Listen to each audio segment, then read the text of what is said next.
Hello friends, let's revise phacoemulsification again. Yesterday only I made a video on phacodynamics and phacoemulsification, right? Mainly I gave flowcharts, right?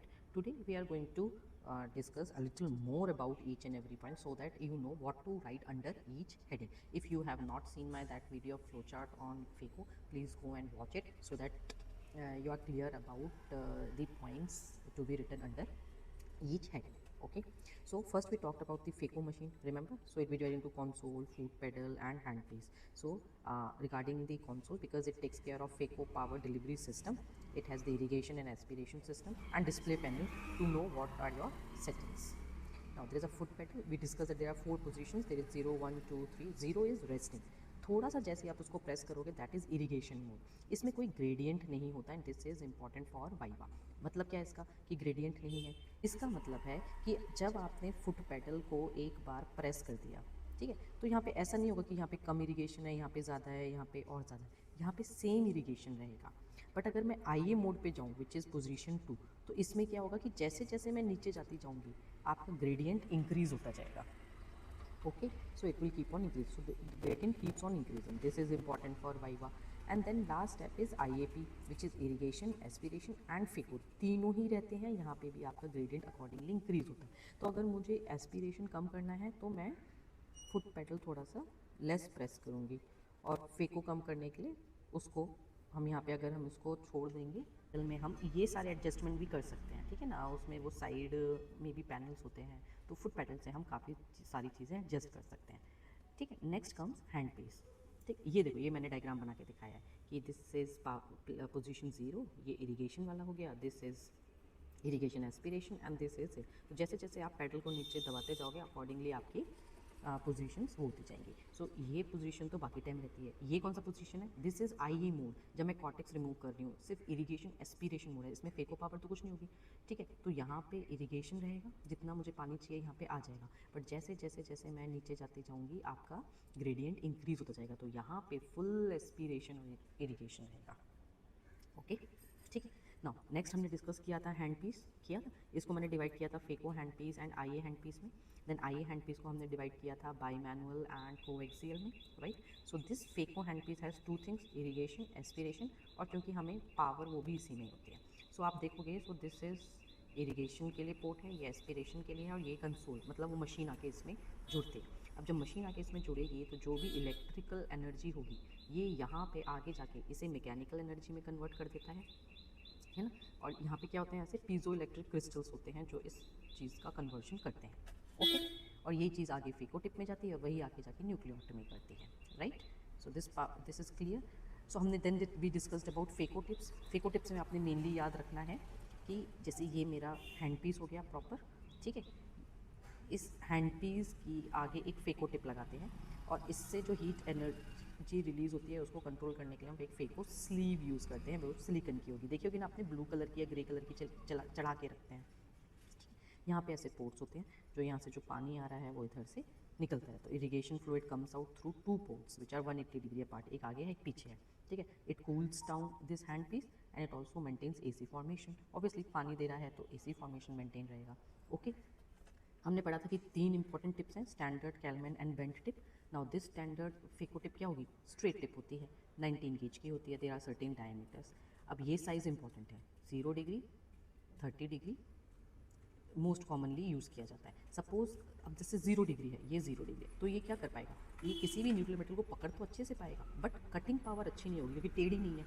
अब वही चीज़ मैं इधर बात करूँ कि जितना टेढ़ा होगा उतना अच्छा कटेगा, है ना. तो ऐसे याद रखो, टेढ़ा है बट टेढ़ा है इसलिए तो इतना कट कर पा रहे हैं ना. जो टेढ़े लोग होते हैं वही लोगों का काटते हैं, है ना. उनके वो किसी को अपने साथ पकड़ के तो रख नहीं पाते, ठीक है. तो मोस्ट कॉमनली यूज़ होता है 30 डिग्री, और अगर आप बिगनर्स हो तो आप यही करो. बट अगर सपोज आपको होल्डिंग पावर ज़्यादा चाहिए, यूज़ 0 डिग्री. कटिंग पावर ज़्यादा चाहिए तो यूज़ 45 डिग्री और 60 degree. Most commonly 30 degree use होती है, और ये एक इंपॉर्टेंट वाइवा क्वेश्चन है. Okay, then next comes Kelman bent tip. ये भी कॉमनली यूज़ की जाती है. इसमें क्या होगा कि एक तो आपका लॉन्जिट्यूडनल वाइब्रेशंस रहेगा और दूसरा नॉन एक्सियल वाइब्रेशंस भी रहते हैं इसमें, ठीक है. सो इससे क्या होगा, यहाँ से भी काट रहा है, यहाँ से भी काट रहा है, तो टोटल कैविटेशन आपका बढ़ जाता है. इसलिए ये हार्ड कैटरेक्ट में अच्छे से यूज़ होता है, ठीक है. माइक्रोटिप में क्या होंगे, डायमीटर छोटे हो जाएंगे, नाम में लिखा है माइक्रोटिप, ठीक है ना। जो as compare to standard tip आप देखोगे तो इसके थोड़े थोड़े पैरामीटर्स छोटे कर दो तो ये माइक्रोटिप हो गया। देन कई सारी टिप्स होती हैं, Mackool tip, aspiration bypass system tip, flare tip, ये सब अगर आप मेंशन भी कर दोगे नाम तो भी चलेगा, इसके बारे में इतना डिटेल में जानने की ज़रूरत नहीं है। देन आइए हैंड पीस को हमने डिवाइड किया था कोएक्सियल एंड बाई मैनुअल में। बाई मैनुअल नाम में लिखा है दो होंगे, दोनों हाथ से मुझे यूज़ करना पड़ेगा, तो एक मेरे पास इरिगेशन के लिए होता है और एक मेरे पास एस्पिरेशन के लिए होता है, ठीक। इरिगेशन से पानी आएगा और एस्पिरेशन से सारा वो फ्लूइड ले लेके जाएगा, राइट, ठीक है। तो इट अकर्स मेनली किसके थ्रू होता है irrigation, mainly vacuum mechanism operated by pump system जो कि उसमें होता है ना। कोएक्सियल में क्या होगा, इसमें दोनों ही चीज़ इसी में होंगी, सिंगल पोर्ट रहता है दोनों के लिए, ठीक है। और वही सेम चीज़ें इसमें बताई। फेको डायनेमिक्स हमने डिस्कस किया था, हम इसे डिवाइड करेंगे फ्लूइडिक्स में, फेको पावर मॉड्यूलेशन में, and you can discuss about something about surge also, right.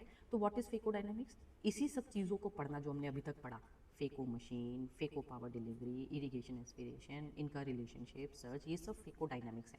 ये आपको पैरामीटर्स तो देखने हैं। सो फ्लूइडिक्स की अगर मैं बात करूँ तो फ्लूइड क्या होगा, एक इरिगेशन होगा जो पानी देगा और एक एस्पिरेशन होगा जो जो आँख से ले जाएगा, यही होता है। सो इरिगेशन मेनली डिपेंड करता है बॉटल हाइट पे, ठीक है। आपने ये याद रखना है कि what is the safe IOP, so safe IOP होता है बॉटल हाइट पे डिपेंड करता है। तो बॉटल हाइट क्या होती है, नॉर्मली आपकी 60 से 90 पे रखी जाती है और जो 90 है that is the most safer, okay. So ये एक इंपॉर्टेंट वाइवा क्वेश्चन है, राइट। सो मैंने इसमें यहाँ पे लिखा है कि कन्वेंशनल फेको और अभी जो हमारे एडवांस्ड फेको आ गए हैं उसमें क्या है, इसका बहुत इंपॉर्टेंट रोल है इरिगेशन सिस्टम का। पहले कोएक्सियली हो सकता है, बाई मैनुअल हो सकता है, 80 to 85 सीजी फ्लूइड पर मिनट के हिसाब से देता था, और आपकी यही एसी मेंटेन करता है, यही आईओपी कंट्रोल करता है। MICS में क्या हो गया है, इरिगेटिंग चॉपर्स ये सब करते हैं, सेपरेट इंसिजन्स आपके आ गए हैं हर चीज़ के लिए, ठीक है। So there are certain methods which have come to increase the irrigation, to maintain the EC and to maintain the IOP control. अब तो इंटेलिजेंट फेको आ गया है, एक्टिव फ्लूइडिक्स आ गया जहाँ पे आपका IOP ऑटोमेटिकली ही टेक केयर किया जाता है ना। जो पुराने एग्जामिनर्स होते हैं वो ये भी कभी कभी पूछते हैं कि आप कैसे कैसे इरिगेशन इंक्रीज कर सकते हो। तो एक तो मुझे बहुत इंपॉर्टेंट पता है कि बॉटल हाइट इंक्रीज करती है, दूसरा होता है यूज़ एटमॉस्फेरिक प्रेशर पंप, ठीक है। उसमें क्या करते हैं, BSS बॉटल को हम मैनिपुलेट करते हैं ताकि जो फ्लूइड है वो अच्छे से अंदर जाए, ठीक है। देन AC मेंटेनर हम यूज़ कर सकते हैं to maintain AC, right. You can use pressurised bottle also irrigation increase करने के लिए। There are mechanised pressure infusions also and BP cuff over bottle. अगर कुछ भी नहीं है आपके पास तो जब आप BP कफ लगा दे तो ये भी बोला जाता है बट ये सब यूज़ नहीं होता अभी, ठीक है। हाँ, AC मेंटेनर फिर भी यूज़ किया जाता है to maintain interior chamber and to increase the irrigation, but बाकी चीज़ें अभी कम ही यूज़ होती हैं, okay. Then comes aspiration system. What is aspiration, aspiration is mainly withdrawal of fluid और लेंस, मतलब जो भी एक्स्ट्रा है आँख के अंदर वो मुझे लेना है। Now there is something known as aspiration flow rate, right. Now this is important for viva. What is aspiration flow rate, mainly speed of the pump, right. कितना वॉल्यूम मैं आँख से पर मिनट में निकाल पा रही हूँ, यही होगा, नाम में लिखा है, राइट। सो जितना ज़्यादा एस्पिरेशन फ्लो रेट होगा और तेज़ी से निकलेगा। तो अगर मैं कहीं इंपॉर्टेंट स्ट्रक्चर के पास हूँ जहाँ मुझे धीरे धीरे निकालना है तो मैं एस्पिरेशन फ्लो रेट कम कर दूंगी, राइट। नेक्स्ट चीज़ आती है व्हाट इज़ वैक्यूम, ठीक। तो वैक्यूम क्या होता है, ये आपका जनरेट होता है during occlusion while aspiration, so it helps in holding nuclear material. तो आपने ये याद रखना है कि ये मटेरियल को होल्ड करने के लिए मुझे वैक्यूम चाहिए होता है। What is rise time, rise time होता है time taken from occlusion to reach the maximum preset vacuum. जितना आपने सोचा था कि मुझे इतना वैक्यूम कम से कम क्रिएट करना है, ठीक है, वहाँ तक पहुँचने के लिए जो टाइम लगता है आफ्टर ऑक्लूजन उसको बोलते हैं राइज, ठीक। Now there are certain zones of aspiration. ऐसा नहीं है कि हम कहीं भी जाके करोगे तो सब कुछ सेफ है। So there is a central safe zone of aspiration जिसको हम कहते हैं। अगर मैं इस एरिया में करूँगी तो तुम देखोगे ना यहाँ पे बिल्कुल सेफ है, ये पार्ट भी दूर है, पोस्टीरियर कैप्सूल भी दूर है, आइरिस वाइरिस सब कुछ दूर पड़ा है यहाँ से, तो ये बिल्कुल सेफ हो गया सेंट्रल। ये थोड़ा सा अगर मैं यहाँ जाऊँगी तो देखो ये अनसेफ हो जाता है ना, पेरिफेरल अनसेफ हो जाता है, यहाँ पे थोड़ा सा अनसेफ हो जाता है, ठीक है। So this part is important, तो आप ये वाला डायग्राम बना दो, ठीक है। Then what is known as flowability और I should say followability, like ability of fluidic system to attract and hold the lens material on distal part of eye जब तक कि वो इवैक्यूएट नहीं हो जाता। तो जितना अच्छा फ्लोएबिलिटी होगा उतना अच्छा आप पीसेस को खा पाओगे, है ना। तो अब जैसे ये देखा जाए, मैंने इसको डिवाइड किया A, B and C part में। यहाँ से मैं प्रोब लेकर गई, तो सबसे अच्छा प्रोबेबिलिटी कहाँ होगा, जहाँ प्रोब होगा। उसके सेकंड नंबर पे कहाँ होगा, जहाँ पे ये कैप्सूल के पास होगा, है ना, लाइक कैप्सुलर फॉर्नेसेस हो गए, एंगल ऑफ इंटीरियर चेम्बर हो गया। और जो मेरा मेन इंसिजन के नीचे वाला पार्ट होता है, ठीक है, वो सबसे कम, यहाँ पे तो सब कुछ अटक जाता है ना, सो ये वाला जो पार्ट होता है वहाँ पे सबसे कम फ्लोबिलिटी होती है, right. Then we have two types of systems, flow pumps and vacuum pumps. अब देखो, फ्लो पंप होता है आपका peristaltic pump, you remember this and this is very important for viva. Where vacuum pumps are venturi pumps, V for V, remember V for V, now this is very important for viva. तो आपने याद रखना है कि जो peristaltic pump होता है वो देखो इस फ्लूइडिक सिस्टम पे काम करता है, जितना तेज़ी से ये घूमेगा, जितना तेज़ी से फ्लो होगा, उतना तेज़ी से हमारा पंप चलेगा, राइट। तो इसमें जो वैक्यूम होता है वो धीरे धीरे मिलता है, स्लो वैक्यूम बिल्टअप, ये मेनली आपका फ्लो रेट पे डिपेंड करता है, ओके। तो इसलिए यहाँ पे सेफ्टी मार्जिन अच्छी होती है और ये बिगनर्स के लिए अच्छा होता है। बट अगर मैं वेंचुरी पंप की बात करूँ तो ये इसमें वैक्यूम बहुत जल्दी बनता है, रैपिड वैक्यूम बिल्ड होता है, इसलिए ये थोड़ा सा रिस्की होता है, ठीक है। इसलिए ये थोड़ा सा रिस्की होता है कि एकदम से आपका वैक्यूम बन जाता है, राइट। सो अगर मैं ये देखूँ तो ये वैक्यूम पंप का डायग्राम है, अगर आप एग्जाम में बनाना चाहते हो तो आप इसको बना सकते हो। Now comes phaco power modulation. तो अगर मैं बात करूँ, ठीक है, तो सबसे पहले तो हमने ये डिस्कस किया था what are mechanism of phaco. So we have jack hammer. Jack hammer क्या है, टू एंड फ्रो, आगे पीछे कट कट कट कट करके काट रहा है। कैविटेशन मतलब गड्ढा बना बना के काट रहा है। इम्प्लोजन, इम्प्लोजन में क्या किया उसने कि उसने पहले एक गड्ढा तो बना दिया, लेकिन जैसे ही वो पीछे गया यहाँ पे गश करके फ्लूइड आया और फ्लूइड ने इस मटेरियल को तोड़ दिया। सिमिलरली अकाउस्टिक फेक, जो थोड़ा साउंड की वजह से जो सॉफ्ट पार्ट होता है वो आपका न्यू फेको हो जाता है, right. Now something known as chatter. What is chatter, chatter is कि मैं खाना चाह रही हूँ और ये भागे जा रहा है, that is known as chatter. So repulsion of nuclear fragments from ultrasonic tip due to jackhammer effect, है ना, मैं खाना चाह रही हूँ और ये भागे जा रहा है, ऐसे याद रखो। So it occurs when stroke overcomes the vacuum और होल्डिंग पावर, ठीक। सो इसमें क्या करो, फेको पावर थोड़ा सा कम करो, चैटरिंग भी कम हो जाएगी, ठीक है। तो इस तरह से आप कर सकते हैं, okay. Then next important is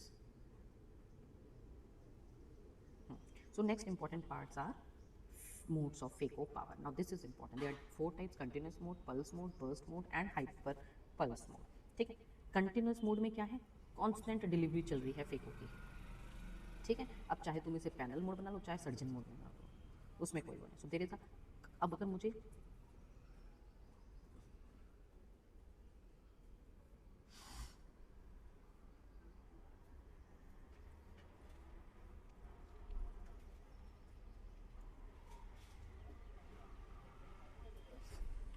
ठीक है, तो कांस्टेंट डिलीवरी होगी यहाँ पे फेको पावर की। अब मैंने इसे डिवाइड किया एक पैनल मोड में और एक लीनियर मोड में, ठीक है। So this is panel mode. Panel mode मतलब मैंने एक पावर डिसाइड कर लिया, अब मैं चाहे कितना भी प्रेस कर लूँ इतनी ही पावर लगेगी, राइट। जबकि लीनियर मोड में क्या होता है, सारा कंट्रोल मेरे पास होता है, सर्जन के पास होता है, ठीक है। सपोज मैंने बोला कि ठीक है 100% रखो, तो जैसे जैसे मैं प्रेस करती जाऊँगी वैसे वैसे आपका ये बढ़ता जाएगा। सपोज मैंने पावर 50% पे ही रखी, तो जैसे जैसे मैं करती जाऊँगी वो 50% तक ही बढ़ेगा मैक्सिमम, वो यहाँ पे नहीं जाएगा, ठीक है। तो this is linear control mode, right. So mainly for divide and conquer and phaco stop and chop के लिए हम यूज़ करते हैं, राइट। पल्स मोड में क्या होगा, ठीक है, मोड नाम में लिखा है, बीच बीच में आएगा, ठीक है। So linear power delivery at fixed interval रहेगा with on and off period. तो ऑन एंड ऑफ पीरियड बिल्कुल फिक्स रहेगा इसमें। सपोज आपने सेट किया 2 PPS पे, ठीक है, तो ये 2 आ गए, फिर थोड़ा और प्रेस किया आ गए, फिर थोड़ा और प्रेस किया आ गए, ठीक है। तो फ्रीक्वेंसी तो यहाँ पे सेम है ना, फ्रीक्वेंसी इज सेम जैसे आपने प्रेस की, बस पावर धीरे धीरे धीरे बढ़ती जाएगी, ठीक है। सो यहीं पे होता है एक ड्यूटी साइकिल, वो क्या बोलता है, जितना भी आपका ऑन एंड ऑफ पीरियड है वो रहेगा। सो कंटिन्यूस मोड के लिए तो वो 100% ड्यूटी साइकिल है क्योंकि पावर हमेशा ही ऑन है, जबकि पल्स मोड के लिए आधे टाइम ऑन है और आधे टाइम ऑफ है, तो ड्यूटी साइकिल क्या हुई, 50-50% हो गई, ठीक है। सो ये पल्स मोड हो गया। बर्स्ट मोड में क्या होगा, बर्स्ट मोड में आप देखोगे तो पावर आपकी सेम रहेगी, ठीक है, लेकिन आपकी यहाँ पे फ्रीक्वेंसी बढ़ती जाएगी। थोड़ा प्रेस किया मैंने तो एक बार आया, फिर रुक गया, थोड़ा और प्रेस किया तो 3 बार आया, लेकिन पावर सेम है। और जब मैं पूरा प्रेस करता तो खट खट खट खट खट खट खट खट करके आता जाएगा, राइट। तो आपने फ्रीक्वेंसी इसमें बढ़ा सकते हो, इसमें पावर आपकी सेम हो जाती है, तो ये आप यूज़ करते हो। मेनली जब बहुत हार्ड कैटरेक्ट होता है तब आप इसको यूज़ करते हो, ओके। हाइपर पल्स मोड, तो ये आपको बस जस्ट पता होना चाहिए, इसमें इतना क्वेश्चन इससे नहीं पूछा जाता है, right. Right. Search itself a short note. क्या होता है सर्च, मैं ऑलरेडी अपनी प्रीवियस वीडियो में बता चुकी हूँ। मेनली आपने इसको डिवाइड कर सकते हो, like you first right the definition, right effects of search, like AC collapse होने लगता है, ठीक है ना, प्रोबेबिलिटी चेंज हो जाती है। Now what are the factors responsible for surge, these are 3 important factors. How can you control surge by machine and how can you control surge by surgeon measure. So this is very important, you can remember it, and this is very important for viva as well. Answer तो सब लिख लेते हैं, but viva में ये points बोलना बहुत important है। ओके, ये हम डिस्कस कर चुके हैं पूरा, डिफरेंट स्टेप्स हैं इसमें। मोस्ट इंपॉर्टेंट पार्ट है कि what are the different types of capsular access, ये पूरा वाइवा में पूछा जाता है। Okay, then nucleotomy procedures are important. तो मैंने आपको एंडोकैप्सुलर फेको टेक्निक्स को ईजिली डिवाइड करके बताया था, राइट। ये मैंने शॉर्ट फॉर्म में आपको और दे दिया है कि आप किस तरह इसको याद कर सकते हैं, right. Now this is advanced phacoemulsification, which includes microincision and femtosecond laser. Now this is a separate long answer question, but अगर आप इस normal अपने लॉन्ग आंसर में भी लिख देंगे, सो इंप्रेशन अच्छा आता है that you have started your answer from definition to advance. So ये भी आप जस्ट पॉइंट्स अगर मेंशन करेंगे तो that will be good. Okay, so I think we are good to go, keep studying. Hello.